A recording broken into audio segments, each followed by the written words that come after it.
June 20. ആരെ നാം പഴിചാരണം. സമകാലിക സോവിയറ്റ് സാഹിത്യകാരനായ ചിൻഗിഷ് ഐറ്റ്മറ്റോവിൻ്റെ ഏറ്റവും പുതിയ നോവലാണ് മഞ്ഞുമാതാവ്, മഡോണ ഓഫ് ദ സ്നോസ്. രണ്ടാം ലോക മഹായുദ്ധത്തിൻ്റെ പശ്ചാത്തലത്തിൽ എഴുതപ്പെട്ട ഈ നോവലിലെ പ്രധാന കഥാപാത്രം ചിത്രകാരനായ ആൻറ്റോൺ ആണ്. നാസികളുടെ നട്ടെല്ലൊടിച്ച് റഷ്യൻ ചെമ്പട മോസ്കോയിൽ മടങ്ങിയെത്തിയ കാലമാണ് പശ്ചാത്തലം. യുദ്ധമേഖലയിൽ നിന്ന് അപകടമൊന്നും കൂടാതെ മടങ്ങിയെത്തിയവരുടെ കൂടെ ആൻറ്റോണും ഉണ്ടായിരുന്നു. പക്ഷേ ആൻറ്റോണിൻ്റെ പ്രിയതമ യൂലിയായും പിന്നീട് ആത്മമിത്രം റൈസോവും യുദ്ധത്തിനിടയിൽ മരണമടഞ്ഞിരുന്നു. മോസ്കോയിലെ ഒരു ഹോട്ടൽ മുറിയിൽ മേലധികാരികളുടെ നിർദ്ദേശവും കാത്തു കഴിയുമ്പോൾ അയാളുടെ ദുഃഖം അണപൊട്ടിയൊഴുകി.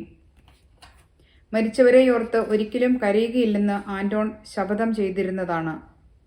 എന്നാൽ യൂലിയായ്ക്ക് പിന്നാലെ റൈസോവും മരിച്ചപ്പോൾ അയാൾക്ക് സ്വയം നിയന്ത്രിക്കാനായില്ല. യൂലിയ, പൊന്നു യൂലിയ, അയാൾ വിതുമ്പി. അവൻ പോയി. റൈസോവ് മരിച്ചുപോയി. ഒരു ഉത്തമ സ്നേഹിതൻ എന്നേക്കുമായി നഷ്ടപ്പെട്ടു യൂലിയ. പിന്നെ ആരെയും സംബോധന ചെയ്യാതെ, എന്നാൽ ദൈവത്തോട് എന്ന വണ്ണം അയാൾ ചോദിച്ചു, എന്തുകൊണ്ടാണ് ഈ ലോകം ഇങ്ങനെ ആയിപ്പോയത്? എന്നോട് പറയൂ. എന്തിനാണ് നീ ഈ യുദ്ധം ആരംഭിച്ചത്? എന്തിനാണ് വിരുദ്ധ ശക്തികളെ തമ്മിൽ തല്ലിച്ചത്? നീ ഇത് കേൾക്കുന്നുണ്ടോ? ഞാനെന്ന് ചോദിക്കട്ടെ, ഇതുകൊണ്ട് നിനക്ക് എന്തു ഗുണമുണ്ടായി? നീ എന്തു നേടി? ഇഷ്ടം പോലെ വേദന ഇപ്പോൾ കണ്ടില്ലേ?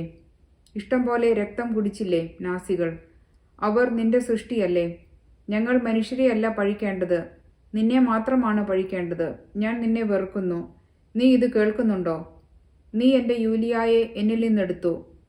ആൻറ്റോൺ കരുതിക്കൂട്ടി ചോദിച്ചതല്ലായിരുന്നു ഈ ചോദ്യങ്ങൾ. ദുഃഖത്താൽ ഇടനെഞ്ചു പൊട്ടിയപ്പോൾ ഉത്തരം കാണാത്ത ചോദ്യങ്ങൾ അയാൾ ചോദിച്ചുപോയി എന്നു മാത്രം.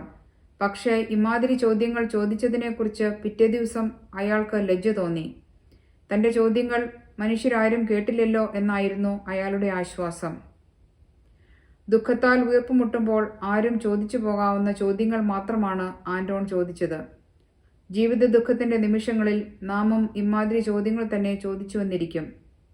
അതുകൊണ്ട് പരിധി വിട്ട് ആൻറ്റോണിനെ നമുക്ക് പഴിക്കാനാവില്ല.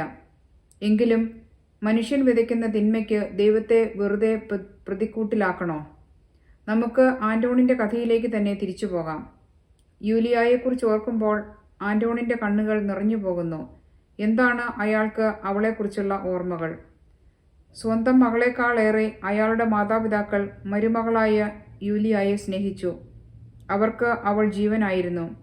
യൂലിയ വീട്ടിലേക്ക് കാലെടുത്ത് കുത്തിയ നിമിഷം മുതൽ പ്രകാശവും പ്രസാദവും കൊണ്ടവൾ ആ വീടിനെ സമ്പന്നമാക്കി. അവളായിരുന്നു ആ വീടിൻ്റെ ജീവൻ.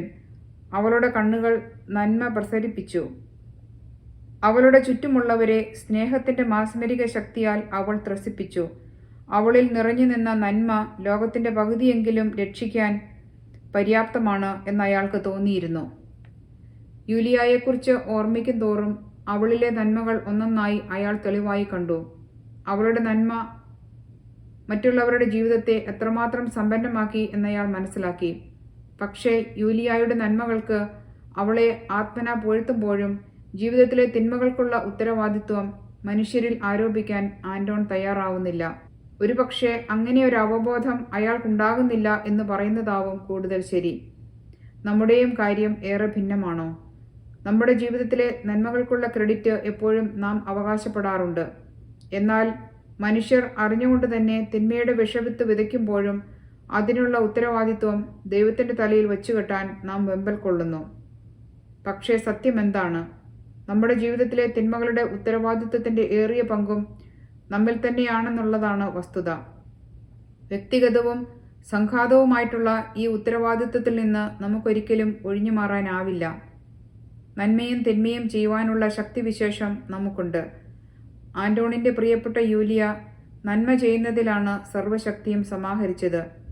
ലോകത്തിൻ്റെ പകുതിയെങ്കിലും രക്ഷിക്കാൻ മാത്രം യൂലിയായുടെ നന്മയ്ക്ക് സാധ്യമായിരുന്നു എന്നുപോലും ആൻറ്റോൺ വിശ്വസിച്ചുപോയി. അത്രമാത്രം നന്മകൾ നിറഞ്ഞു നിന്നവളായിരുന്നു യൂലിയ എന്ന് ചുരുക്കം. നാമും മനസ്സുവെച്ചാൽ നമ്മിലെ നന്മ തഴച്ചു വളരും. അവ മറ്റുള്ളവരുടെ ജീവിതത്തിന് നവോന്മേഷവും ആനന്ദവും നൽകും. എന്നാൽ നമ്മിലെ തിന്മകൾക്ക് നാം വളം വെച്ചാൽ നമ്മുടെയും മറ്റുള്ളവരുടെയും ജീവിതം ദുരിതപൂർണമാവുകയും ചെയ്യും. അപ്പോൾ പിന്നെ വെറുതെ ദൈവത്തെ പഴിച്ചിട്ടെന്ത് കാര്യം? വെളിച്ചം വിതറിയ വഴികൾ.